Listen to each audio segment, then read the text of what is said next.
2 to 6 a.m. in Miami, you hear all kinds of things. You get all kinds of phone calls, people leaving KOD on Monday, telling you things you don't want to know. But it's actually a great time to get to know your listeners, which is funny. You actually can interact and engage with them on the phone lines. I mean, and there's nothing else to do at 4 o'clock in the morning, right?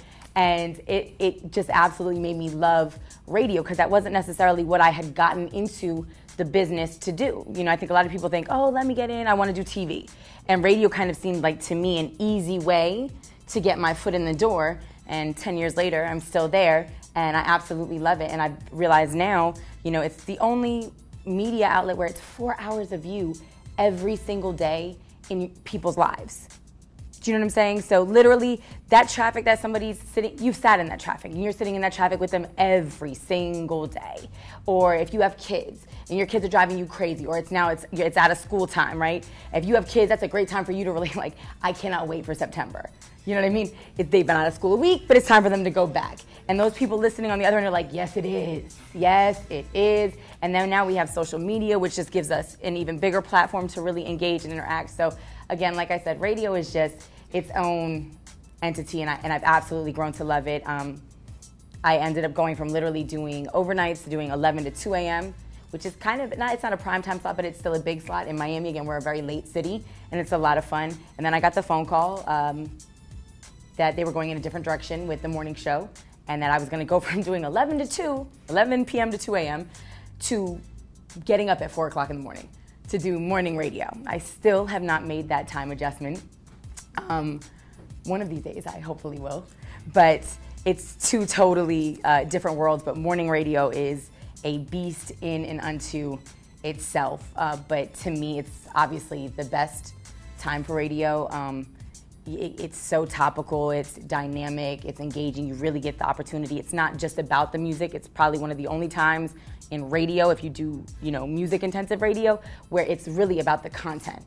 And it's about the personalities and engaging with the listeners, because again, it's drive time traffic. It's, you know, again, people dropping their kids off, so you're kind of trying to walk that line where you're entertaining parents, but they've also got kids in the car.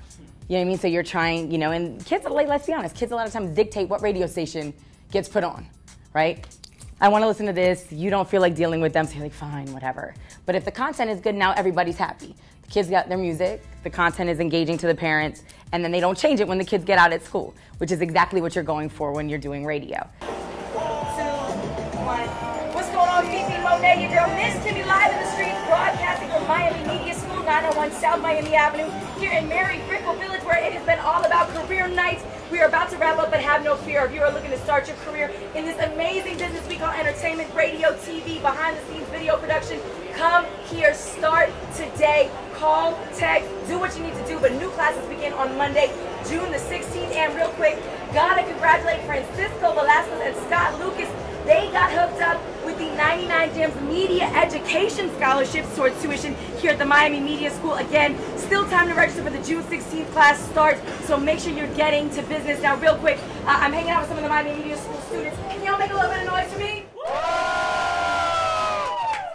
These people are hungry. They are coming for our jobs, girls, so we got to step up our game, because Miami Media School is producing some outstanding talent, and this next group is going to be no different. Again, what's your name real quick, Mama? Natasha. Natasha, are you about to start? Heck yeah. All right, you sound excited. Now, what's your name, sir? Oh, that's fancy. Now, Alejandro, what are you trying to get into? The radio business and all any radio station, 99 Gems business. I told Felicia, you heard that. He's coming for our jobs. Alejandro, Natalia, we're doing big things. Now, I'm going to wrap it up, but again, classes start Monday, June the 16th. It's going down right here at Miami Media School. Text JAMC to 33239 for all the information. And we have one last thing to say to you, Felicia. 1, 2, 3. Bye, Felicia! It's South Florida's true home for hip-hop and R&B with 99 Jams. Morning radio, and on a station like 99 Jams, which is considered a heritage station. So we're very community oriented. We are very engaged with our listeners, and we really try to keep our finger on the pulse of everything that's going on with them. Like, you've heard a lot about what's going on in the city of Miami Gardens right now with the police department.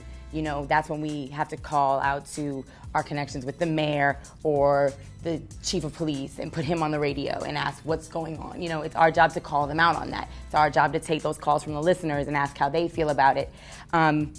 So, you know, I've interviewed a bunch of different people. You know, we have a lot of guys that grew up listening to 99 Jams that play professional sports here. Clearly, for the Heat alone, we have Udonis Haslam, James Jones. They're very good friends of the radio station.